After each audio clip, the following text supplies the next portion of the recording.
Hello everyone, I welcome you all to your own channel Keep Learning with Sandeep Bihan. Students, today we will start chapter 10 of class 7th of DAV publications, and the name of the chapter is The Rise of Small Kingdoms in North India. In our previous chapter, in chapter 9, we had done the brief description of the medieval era in India, which has started in 8th century and continues till 18th century. And ancient period की अगर हम लोग बात करते हैं तो there our last ruler was Harshavardhana, जिसके बारे में आप लोग 6th क्लास में ऑलरेडी पढ़ चुके हैं. तो after Harshavardhana few small kingdoms arised और डेवलप्ड और established in northern part of India. उन्हीं के बारे में जो है हम आज अपने इस चैप्टर में करेंगे. तो let's begin our chapter the rise of small kingdoms in north India. As we had done that Harshvardhana was the last great ruler of ancient India.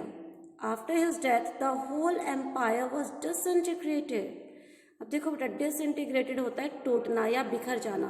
तो क्या था, हर्षवर्धन जो है एक बहुत ही पावरफुल राजा था जिसने अपने पूरे साम्राज्य, पूरे बड़े empire, he had covered almost the northern part of India. ये पूरा हिस्सा जो है उन्होंने कवर किया हुआ था. लेकिन उसके बाद क्या हुआ, उसने तो अपने साम्राज्य को संभाल लिया, बट आफ्टर हिज डेथ जो उसके सक्सेसर्स थे दोज वर वेरी वीक. वो बहुत कमज़ोर थे. इतना बड़ा साम्राज्य संभालना उनके बस की बात नहीं थी. वो कहते हैं ना, लीडरशिप क्वालिटी भी हर एक में थोड़ी होती है. अब क्लास में मॉनिटर बना दो, एक बच्चा तो क्लास को इतने अच्छे से कंट्रोल कर लेता है, पर वहीं पे दूसरा बच्चा है वो शायद क्लास को उतने अच्छे से कंट्रोल ना कर पाए ना. क्लास की स्ट्रेंथ तो उतनी ही है, पर एक बच्चा उन 40 बच्चों को बहुत अच्छे से कंट्रोल कर रहा है, पर दूसरा बच्चा नहीं कर पा रहा. तो इसी प्रकार जो हर्षवर्धन था उसने अपने पूरे बड़े साम्राज्य को बहुत अच्छे से संभाला, बट हिज वीक जो सक्सेसर्स थे, उसके जो उत्तराधिकारी थे, it was not possible for them to look after the whole empire and manage everything. तो हुआ क्या, देयर वॉज पॉलिटिकल इंस्टेबिलिटी. पहले क्या करते थे, एक राजा दूसरे राजा के ऊपर हमला करता था, उसके साम्राज्य को जीत कर अपने में मिला लेना. तो ये सब चीज़ें होती थी. तो हुआ क्या, अभी सक्सेसर्स वीक थे, यानी उसके जो अगले राजा थे, उत्तराधिकारी थे, वो बहुत कमज़ोर थे. तो जब पड़ोसी राजाओं ने हमला किया तो ऑफ कोर्स वो क्या हुआ, उनका मिलिट्री सिस्टम प्रॉपर नहीं था, इकोनॉमिक कंडीशन बहुत ख़राब थी, और जो पॉलिटिकल एडमिनिस्ट्रेशन था वो प्रॉपर नहीं था. तो इन सब कमियों के कारण हुआ क्या, वो हारने शुरू हो गए. तो बार बार राजा बदल रहे हैं, है ना, बार बार रूलर बदल रहा है एरिया का. तो there was political instability in north India. कभी कोई राजा बन रहा है, उसको हरा के फिर कोई और बन रहा है, उसको हरा के फिर कोई और बन रहा है. लेकिन 750 से 1000 CE के बीच there were 3 powerful kingdoms. CE होता है बेटा कॉमन इरा. CE क्या होता है बच्चे, कॉमन इरा. तो 750 टू 1000, ये जो 250 ईयर्स का जो टाइम था, इस बीच में वहाँ पर कुछ 3 जो है पावरफुल किंगडम्स या एम्पायर सामने आए, where in the northern part of India. और ये कौन कौन से थे, ये थे हमारे राष्ट्रकूटास, पालास एंड प्रतिहारास. ठीक है, ये 3 एम्पायर उभर कर सामने आए जिनको कि पावरफुल एम्पायर्स माना गया. एंड क्योंकि ये 3 एम्पायर्स थे तो इन 250 साल, देखो 750 से 1000 तक जो है 250 ईयर्स का जो टाइम था, इस टाइम को क्या बोला गया, द एज ऑफ 3 एम्पायर्स. क्या नेम दिया गया इसको, द एज ऑफ 3 एम्पायर्स. तो हर्षवर्धन के बाद यही 3 एम्पायर थे जो उभर कर as a powerful empire they establish themselves. अब जो राष्ट्रकूटा थे आप देख सकते हैं, those covered the northern part of Deccan area. Palas, अगर हम आज के समय की बात करते हैं तो आज के समय का वेस्ट बंगाल और बिहार के एरिया को उन्होंने कवर किया. एंड जो प्रतिहारास थे उन्होंने Gujarat and southern part of Rajasthan को जो है अपने कब्जे में करके वहाँ पे उन्होंने अपना साम्राज्य बनाया. तो these were the 3 powerful kingdoms which were established in the northern part of India. Now we'll do them in detail one by one. Let us first do the Rashtrakutas. The Rashtrakutas established the most powerful empire in the northern Deccan in 753 CE. तो राष्ट्रकूटास की अगर हम लोग बात करते हैं तो इन्होंने अपने टाइम पे 753 में की जो है टाइमिंग है जब इन्होंने अपने एम्पायर को इस्टेब्लिश किया. And they emerged as one of the most powerful empire in north Deccan part. अब डेक्कन पार्ट क्या है बेटा, अगर आप लोग इंडिया की बात करते हैं, सदर्न पार्ट जो है इंडिया का वो ऐसे है ना। तो ये जो हिस्सा है, ये पूरा जो मैंने अभी ऊपर कवर किया है, दिस इज कॉल्ड पेनिनसुला। ठीक है, अब पेनिनसुला को 2 पार्ट्स में डिवाइड करते हैं। जो अपर पार्ट है इसको डेक्कन बोलते हैं, जो सदर्न पार्ट है इसको हम लोग इसको अपर पार्ट को जो है इन्होंने डेक्कन पार्ट बोला है। इस पूरे पेनिनसुला को हम लोग पेनिनसुला भी बोलते हैं और डेक्कन प्लेटू भी बोलते हैं। ठीक है, ये जो पूरा सदर्न इंडिया है ना, इसको हम डेक्कन प्लेटू भी बोलते हैं और पेनिनसुला भी बोलते हैं। तो अब क्योंकि ये इस प्लेटू के अपर पार्ट में थे तो इनको क्या बोल दिया, नॉर्थ डेक्कन। ठीक है, राष्ट्रकूटास के एरियाज को इसलिए क्या बोला, नॉर्थ डेक्कन। तो नॉर्थ डेक्कन में they have established there kingdom, they became the masters of the large area of the present. अभी कौन कौन से एरिया इनके अंडर आता था, देखो, गुजरात, मध्य प्रदेश, बिहार, महाराष्ट्र एंड कर्नाटका। एंड क्योंकि अभी अगर हम लोग पूरे इंडिया की बात करते हैं तो पूरे इंडिया की अगर हम लोग बात करते हैं, इंडिया के मैप की, तो ये लोग सेंटर में थे, कहीं पे नॉर्थ साउथ के सेंटर में थे। ये यहाँ पर हमारा नदर्न पार्ट हो जाएगा, ये हमारा सदर्न पार्ट है। There kingdom was here.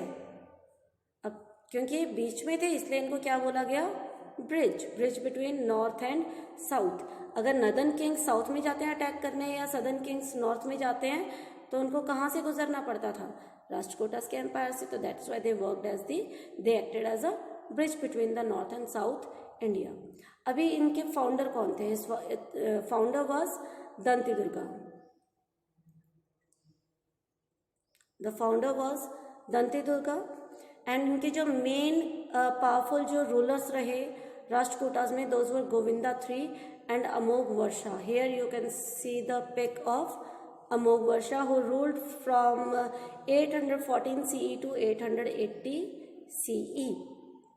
और जो राष्ट्रकूटास थे बेटा, जो भी राष्ट्रकूटा रूलर्स थे, those were so powerful and so brave कि इनको ग्रेट वॉरियर्स का नाम दिया गया, महान योद्धा।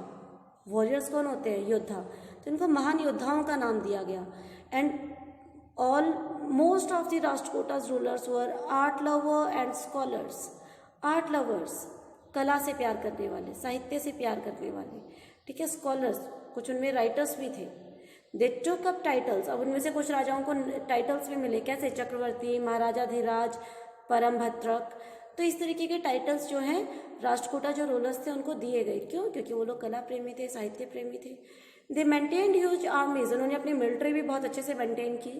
And encourage trade for the prosperity of the people, और साथ में उन्होंने अपनी प्रजा का भी ध्यान रखा। और प्रजा का ध्यान रखने के लिए, ताकि उनको प्रॉपर रोजगार मिलता रहे, उन्होंने व्यापार को भी बहुत बढ़ावा दिया। Rashtrakutas followed Jainism but also patronized Buddhist, Hindus and Muslim. तो they were following Jainism, but इसका मतलब ये नहीं था कि वो सिर्फ जैन धर्म को ही इम्पोर्टेंस देते थे। They patronized other religions like Buddhist, Hindus, Muslim. इन सभी धर्मों को और इन सभी धर्मों के लोगों की भी वो इक्वल।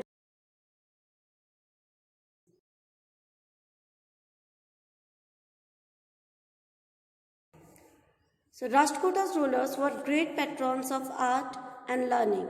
तो ये अभी हमने किया कि वो कला और साहित्य को भी बहुत प्यार करते थे, कला और साहित्य को बहुत इंपॉर्टेंस देते थे, इसको बहुत बढ़ावा भी दिया उन्होंने।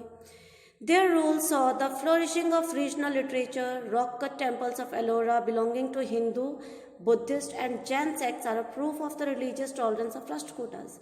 तो अब जो रॉक कट टेम्पल्स हैं, अजंता एंड एलोरा की गुफाओं के बारे में आपने सुना होगा, तो जो पहाड़ों को काट कर ये बनाई गई हैं, तो ये जो रॉक कट टेम्पल्स हैं एलोरा के, इसमें हिंदू, ये किससे रिलेटेड है, हिंदू धर्म, बौद्ध धर्म और जैन धर्म, तीनों के बारे में जो है वहाँ पे कलाकृतियाँ हमें देखने को मिलेंगी।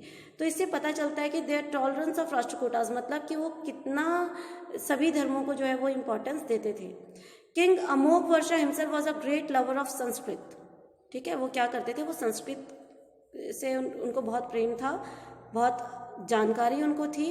And he himself wrote a poetry that is in Kannada language, you can see here, and his poetry was कवि रागा मार्गा।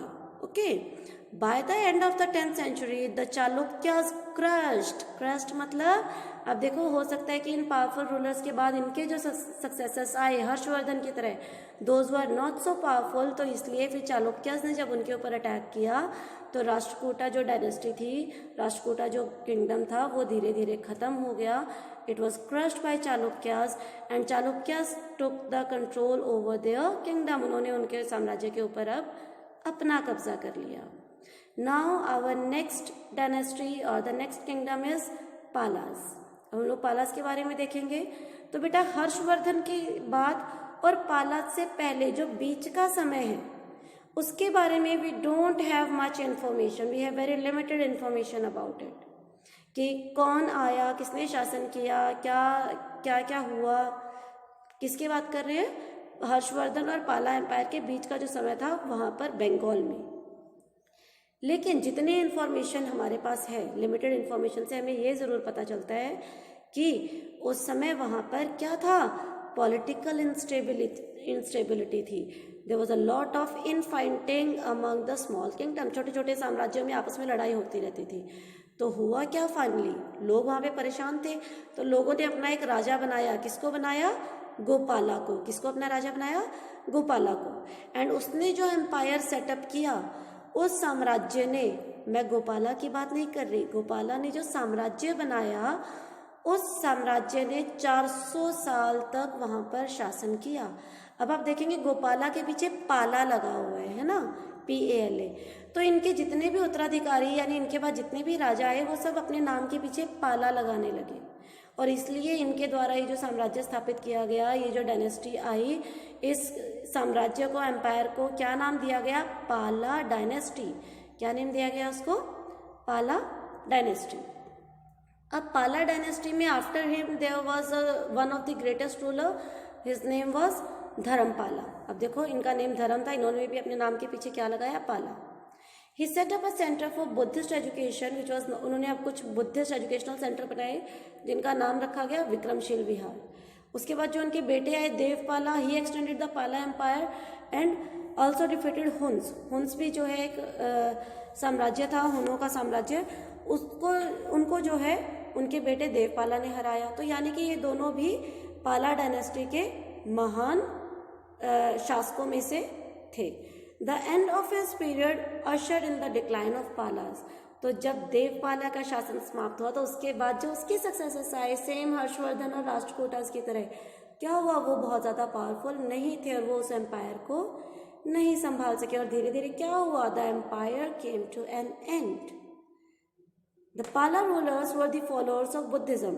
राष्ट्रकूटा किसको फॉलो करते थे, जैन धर्म को।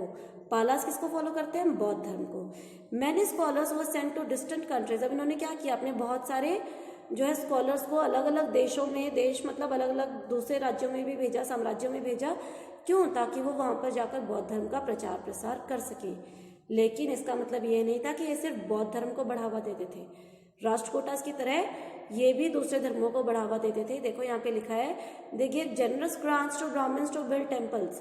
अभी क्या करते थे, ये ब्राह्मण्स को इन्होंने ग्रांट्स दी, किस चीज़ के लिए, ताकि वो अपने मंदिर बनवा सके, उनकी प्रॉपर मेंटेनेंस वो लोग कर सके। Palas were the great patrons of art, education and literature. और राष्ट्रकूटास की तरह पालास भी क्या थे, कला, साहित्य और शिक्षा को बहुत बढ़ावा देते थे। और इसी कारण से पाला वंश के समय में ही जो नालंदा यूनिवर्सिटी थी, जो अपने पतन की ओर थी, उसको उन्होंने क्या किया, दे हैव रिवाइव्ड इट। वो यूनिवर्सिटी दोबारा रिस्टार्ट कब की गई, पाला एम्पायर के समय पर ही की गई। Now look here in the, do you know, West Bengal was known as, देखो इनका शासन कहाँ पे था, बंगाल और बिहार में था, तो बंगाल की बात की गई है क्योंकि इनका जो मेजर पार्ट था दैट वाज इन बंगाल। तो बंगाल का जो पश्चिमी भाग था, वेस्टर्न पार्ट था, उसको गौड़ा बोला जाता था, and the eastern part was known as Vanga. और ये भी हमने अभी भी डिस्कस किया है, जो सेकंड पॉइंट है कि जो नालंदा यूनिवर्सिटी थी, famous Nalanda university, that was revived during the Pala empire. Here our today's topic is finish. I hope everything is clear to you all. Still if you have any doubt you can ask me.